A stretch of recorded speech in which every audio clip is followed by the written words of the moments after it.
Hello students. Smart learning में आपका स्वागत है। जैसे कि हम क्लास 7 की पॉलिटिकल साइंस कर रहे हैं, इसमें हमारा ये सेकंड चैप्टर है। जो हमारा ये चैप्टर चल रहा था, role of the government in health. तो हेल्थ सेक्टर में गवर्नमेंट का क्या रोल प्ले होता है, उसमें ये हमारा सेकंड चैप्टर रहने वाला है, that is Indian health care services. मतलब कि इंडिया के अंदर किस तरह से हेल्थ केयर सर्विसेज जो है पाई जाती है, उसको हम डिस्कस करने वाले हैं। इसे नेक्स्ट टॉपिक में हम बात करेंगे public and private health care services की। ठीक है, आइए शुरू करते हैं। The constitution charges those states. देखिए, हमारे कॉन्स्टिट्यूशन में एक हेल्थ केयर सर्विसेज की एक डेफिनेशन के तौर पे बताया गया कि इंडिया किस तरह से अपने हेल्थ सेक्टर पे ध्यान देगा। तो the constitution charges those states with rising of the level of nutrition and standard of living of its people and the improvement of public health as among its primary duties। मतलब कि हर state का अपना एक primary duties, प्राथमिक कर्तव्य ये रहेगा कि वो अपने स्टेट में रहने वाले लोगों के लिए लेवल ऑफ न्यूट्रिशन, न्यूट्रिशन मतलब ऐसे पोषण आहार लोगों को प्रोवाइड हो, और स्टैंडर्ड ऑफ लिविंग लोगों के जीवन में हेल्थ से रिलेटेड किसी भी तरह की उसकी जीवनचर्या, लाइफ स्टाइल किस तरह से वहाँ पे लोग किस तरह के जीवनचर्या का पालन करते हैं, तो स्टैंडर्ड ऑफ लिविंग क्या रहेगी उसका ध्यान रखना या उस चीज़ को इम्प्रूव करना, ये हमारी पब्लिक हेल्थ का एक प्राइमरी ड्यूटी रह जाती है हर स्टेट्स की। तो आइए आगे हम बात करते हैं इंडिया के कुछ पॉजिटिव एंड कुछ नेगेटिव पॉइंट्स की।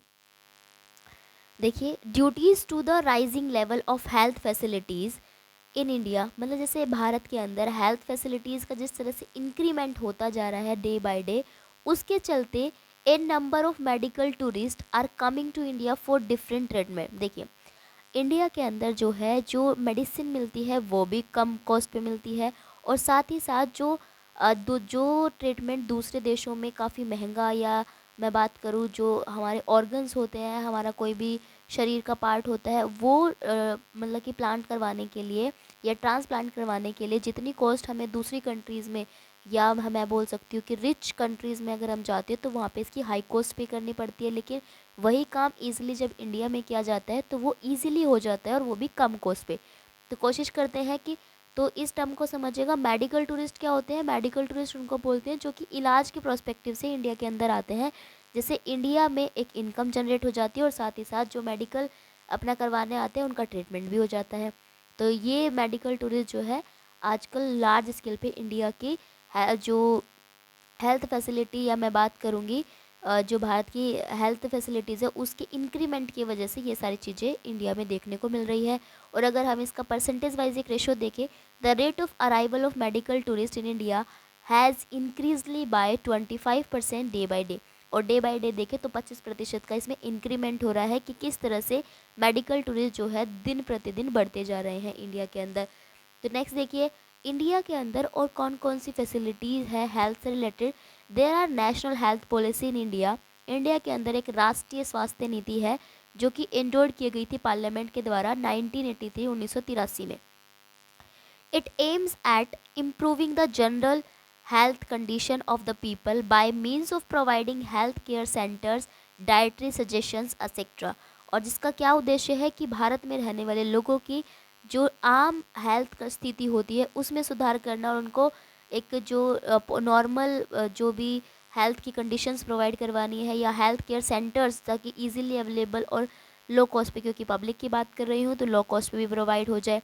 साथ ही साथ अकॉर्डिंग टू एन एस्टिमेट, एक एस्टिमेट या एक बोल सकते एक रिपोर्ट के जरिए हम बता सकते हैं कि more than 15,000 new graduates and post graduate doctors are trained every year. और भारत के अंदर ये देखा गया, ये एक एस्टिमेट लगाया गया है कि हर साल जो है 15,000 नए ग्रेजुएट्स और पोस्ट ग्रेजुएट डॉक्टर इंडिया के अंदर बनते हैं।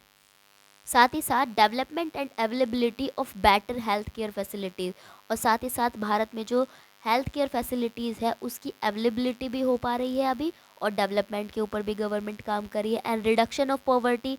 क्योंकि देखिए, हेल्थ फैसिलिटीज़ पे ज़्यादा खर्च करेंगे तो हमारा रिडक्शन हो जाएगा पॉवर्टी, क्योंकि गरीब लोग जो है जो अपनी बीमारी पे सबसे ज़्यादा खर्च कर देते हैं, जिसके लिए वो सेविंग नहीं कर पाते, किसी भी तरह का उनके पास किसी भी तरह का बैकअप प्लान्स नहीं होते, जिसके चलते अगर जो हेल्थ फैसिलिटीज़ है वो कम प्राइस पे या कम कॉस्ट पे लोगों को प्रोवाइड हो जाएगी, तो वो पॉवर्टी में घुस नहीं पाएंगे। Availability of food and increase in literacy rate etcetera. और साथ ही साथ हमारा जो पढ़ाई लिखाई की जो दर है वो भी बढ़ रही है, और लोगों को फूड प्रोवाइड करने का जो रेशो है उसमें भी इंक्रीमेंट हो रहा है। Thank you for this topic. अच्छा लगे तो do like share and comment to my channel. Thank you.